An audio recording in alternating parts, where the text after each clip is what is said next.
Red టీవీలో మీ వ్యాపార ప్రకటనల కోసం ఈ నంబర్ని సంప్రదించండి.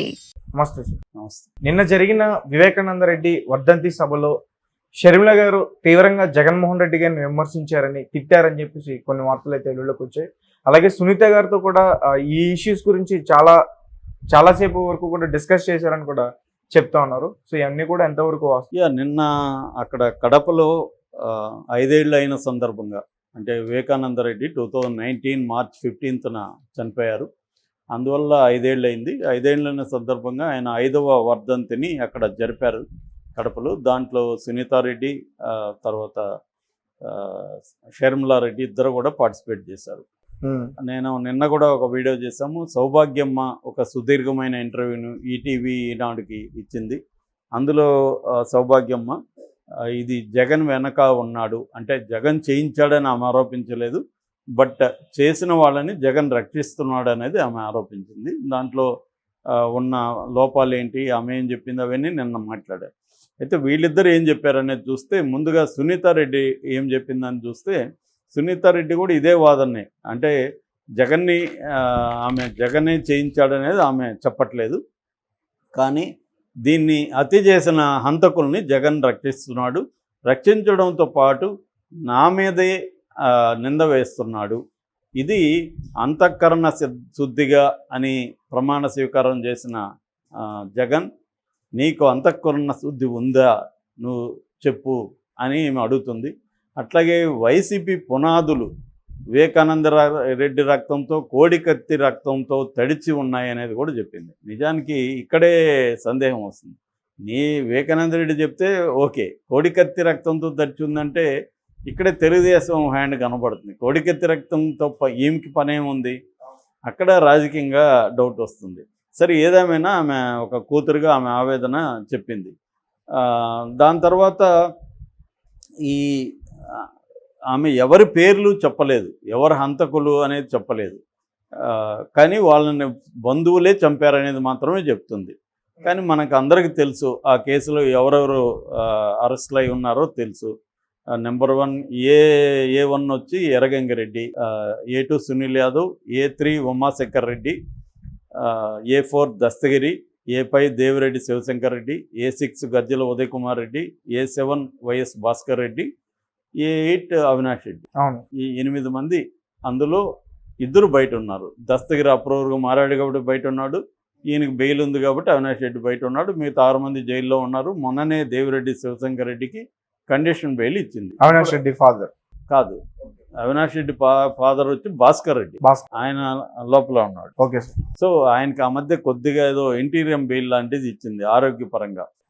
సో అంటే క్లియర్గా ఏంటంటే, అవినాష్ రెడ్డి వాళ్ళ నాన్న భాస్కర్ రెడ్డి ఇద్దరు కలిసి ఈ దేవిరెడ్డి శివశంకర్ రెడ్డి ద్వారా ఈ టీంకి డబ్బులు ఇచ్చి, అడ్వాన్స్ కూడా 1 crore ఇచ్చారు, ఇంకా డబ్బులు ఇస్తామని చెప్పారు, వీళ్ళ ద్వారా హత్య చేయించారనేది సునీతారెడ్డి ఆరోపణ ప్రధానంగా.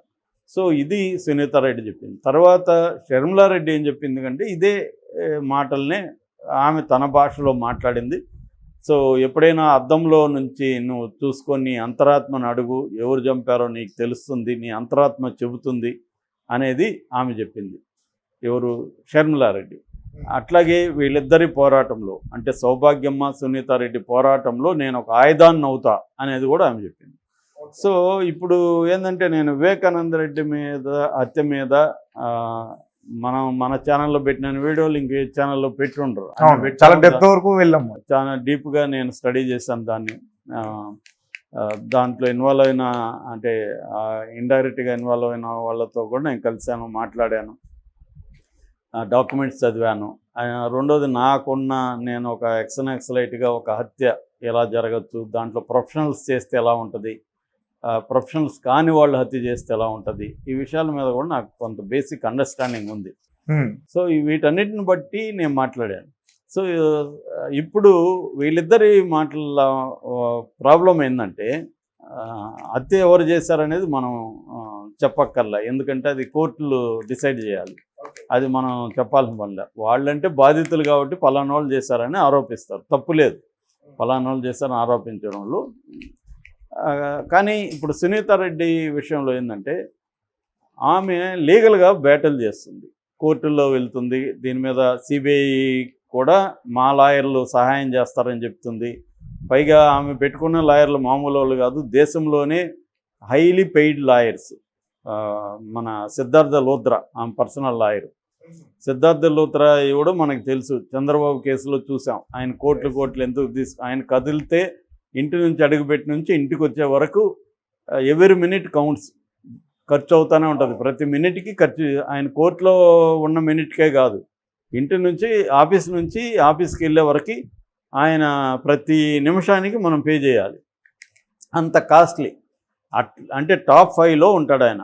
దేశంలోనే హైలీ పెయిడ్ టాప్ 5 అడ్వకేట్స్లో సిద్ధార్థ లూత్రా ఉంటాడు. అటువంటి ఆయన్ని ఈమె పెట్టుకునింది. మరి అంత డబ్బులు ఈమెకి ఎక్కడి నుంచి వచ్చాయి అనేది ఒక పెద్ద ప్రశ్న. రెండవది, ఈ కేసుల్ని జగన్ రక్షించడం ఏమిటి? జగన్ చేతిలో ఉన్నాడా సిబిఐ? ఇది విచారిస్తుండేది సిబిఐ. సిబిఐని కదా ఈమె అడగాలి, నువ్వు ఎందుకు కాపాడుతున్నావు అని. సిబిఐ ఎవరి చేతిలో ఉంది? మోడీ దగ్గర ఉంది. మోడీని కదా అడగాలి, నువ్వు ఎందుకు కాపాడుతున్నావు అని. అదే జగన్ అడుగుతుంది ఏంటి అనేది ఒక అందరికీ వచ్చే డౌట్. కరెక్టే కదా సార్. ఎవరు దీన్ని ముందుగా. రెండోది, అసలు ఇది ఎందుకు లేట్ అవుతుంది? లేట్ అవ్వడానికి ఈమె కూడా ఒక కారణం. ఎందుకు? ఫర్ ఎగ్జాంపుల్, ఈమె అవినాష్ రెడ్డి బెయిల్ రద్దు కోసం సుప్రీంకోర్టులో పిటిషన్ వేసింది. ఆ సుప్రీంకోర్టులో పిటిషన్ విచారణకు వచ్చినప్పుడు ఈమె వాయిదా అడిగింది. ఎందుకు అడిగింది?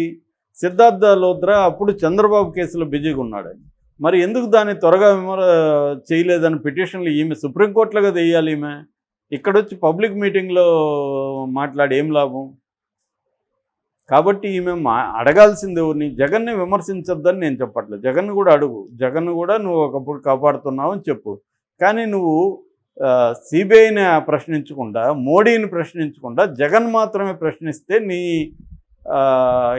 ఇంటెన్షన్ మీద డౌట్ వస్తుంది ఎవరికైనా. జగన్ ఖచ్చితంగా నువ్వు నీ భారతిరెడ్డి బంధువులు కాబట్టి వాళ్ళిద్దరు ఎవరు, అవినాష్ రెడ్డి, భాస్కర్ రెడ్డి, వాళ్ళని నువ్వు కాపాడుతున్నావు అనేది మాట్లాడడంలో తప్పే లేదు. కానీ అక్కడ వరకే పరిమితం అవ్వకూడదు. నిజంగా దీన్ని ఫైనల్గా నువ్వే కదా అడిగింది, సిబిఐ కావాలని అడిగావు. మరి సిబిఐ త్వరగా చేయలేదు. సుప్రీంకోర్టు ఎప్పుడు చెప్పింది? లాస్ట్ ఇయర్ ఏప్రిల్ ఎండ్ లోపల దీన్ని ముగించమని చెప్పింది సుప్రీంకోర్టు. మళ్ళీ వీళ్ళు జూన్ అడిగారు, సిబిఐ జూన్ ఇచ్చింది. దాని తర్వాత ఇప్పుడు జూన్ అయిపోయింది, ఇంక జూన్ వచ్చేయబోతుంది. అంటే దాదాపు 1 year అవుతా ఉంటే సిబిఐ ఎందుకు దీన్ని ఇది చేస్తుంది? బెయిల్ ఇచ్చింది ఎవరు? కోర్టు. దాంట్లో జగన్ రోల్ ఏముంది? అవినాష్ రెడ్డికి బెయిల్ ఇచ్చింది హైకోర్టు. దాని మీద నువ్వు సుప్రీంకోర్టుకి వెళ్ళావు. దీంట్లో జగన్ ఏం కాపాడడం అంటే ఏం చేస్తున్నాడు జగన్? హైకోర్టు మ్యానిపులేట్ చేశాడా? సుప్రీంకోర్టుని మ్యానిపులేట్ చేశాడా? ఉంటే మరి అది చెప్పాలి కదా. కాబట్టి ఇక్కడ సునీతారెడ్డి ఇంటెన్షన్లో రాంగ్ ఉంది. సేమ్ రికార్డుని షర్మిల కూడా ప్లే చేసింది. షర్మిల కూడా అడగాల్సింది ఏమున్నాయి? సిబిఐని అడగాలి. సిబిఐని ఎవరు కంట్రోల్ చేస్తున్నారు? మోడీ కంట్రోల్ చేస్తున్నారు. సిబిఐ డైరెక్ట్ని ఎవరు నియమిస్తారు? మోడీ ఆధ్వర్యంలో కమిటీ నియమిస్తుంది. అంటే ఫైనల్గా మోడీనే నియమిస్తాడు.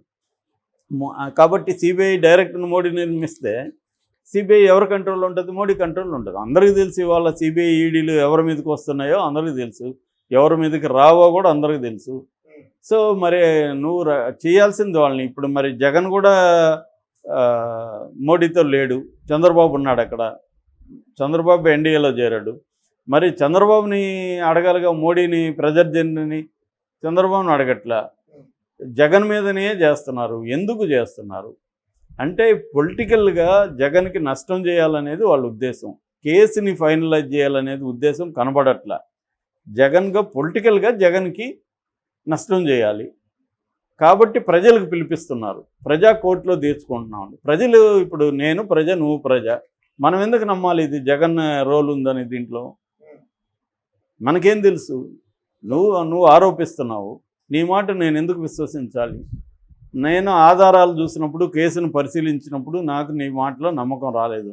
నేనెందుకు జగన్కి వ్యతిరేకంగా పనిచేయాలి అనేది ప్రతి ఒక్కరికి కూడా అదే డౌట్ వస్తుంది కదా. సో కాబట్టి ఆమె ఏం చేయాలి? సిబిఐని అడుగు, సుప్రీంకోర్టులో పిటిషన్ అయ్యి సిబిఐకి మళ్ళీ ఆదేశించండి, లేట్ చేస్తూ ఉందని చెప్పు, త్వరగా దాని ట్రయల్కి తీసుకెళ్ళాలి కదా. సో ఒక పక్క ఏమో హైలీ ఫెయిడ్ లాయర్ని పట్టుకొని సుప్రీంకోర్టులో నువ్వు కొట్లాడుతుంటావు, ఇంకొక పక్క ఏమో ప్రజా కోర్టులో జగన్ ఓడించాను. జగన్ ఓడిపోతే నీకు న్యాయం వచ్చినట్టేనా? హంతకులు దొరికి శిక్ష పడితే కదా న్యాయం అనేది దొరికినట్టు. అవును. హంతకుల్ని రక్షిస్తున్నాడని చెప్పి జగన్ రక్షిస్తుంటే మరి మోడీ రక్షించట్లేదా? సిబిఐ మోడీ చేతిలో ఉంది కదా, మరి సిబిఐ రక్షిస్తూ ఉందా, జగన్ రక్షిస్తున్నాడా? సో ఇది ఇట్లాంటి ప్రశ్నలు మనకి వస్తున్నాయి. దీనికి కారణం ఏంటంటే ఆమె చంద్రబాబుతోనో లేదా ప్రతిపక్షాలతో కుమ్మక్కయి జగన్ మీద ప్రతీకారం తీర్చుకోవడానికి బయలుదేరిందనేది కనబడుతుంది. షర్మిల కూడా కారణాలు ఏమైనా జగన్ మీద ప్రతీకారం తీర్చుకోవడానికి బయలుదేరింది. వివేకానంద రెడ్డి కేసు అనేది ఒక హత్య కేసు. హత్య కేసుని మామూలు లా అండ్ ఆర్డర్ పోలీసులే ఛేదిస్తారు. నిజానికి ఈ హత్య జరిగింది ఇప్పుడు తెలుగుదేశం పీరియడ్లో. తెలుగుదేశం ఉన్నప్పుడు ఎందుకు ఛేదించలేదు హత్యను అన్న ప్రశ్నకి ఆన్సర్ లేదు ఇప్పటివరకు. ఫైనల్గా ఈమె గతంలో తెలుగుదేశం వాళ్ళే చంపారని చెప్పింది. అట్లాగే ఈమె వీళ్ళ హస్బెండ్ ఆ లెటర్ దొరికితే వివేకానంద రెడ్డి రాసిన లెటరు దాన్ని పోలీసులకు ఇవ్వలేదు. వీళ్ళకి మార్నింగే వివేకానంద రెడ్డి పిఏ వంట మనిషి కొడుకు ప్రకాష్ వీళ్ళిద్దరు కలిసి వీడియో తీశారు. డెత్ సీన్ని, ఆయన బాడీని మొత్తం బ్లడ్ ఉందండి, ఇది కొద్దిగా డౌట్ఫుల్గా ఉందని చెప్పి వీడియో తీశారు. అన్నీ తీసి పంపిస్తే అవన్నీ చూసిన వాళ్ళకి డౌట్ వచ్చి పోలీసుకి కంప్లైంట్ ఇవ్వండి మీరు అని వీళ్ళే పోలీసులకు ఫోన్ చేయొచ్చు కదా. సార్ ఇదే బ్లడ్ అంటున్నారు, మీరు కొద్దిగా పరిశీలించండి అని చెప్పాలి కదా. వీళ్ళు అవేమీ చెప్పకుండా మేము వచ్చేవరకు లెటర్ దాచిపెట్టండి, మేము వచ్చేవరకు సెల్ ఫోన్ దాచిపెట్టండి అని ఎందుకు చెప్పారు?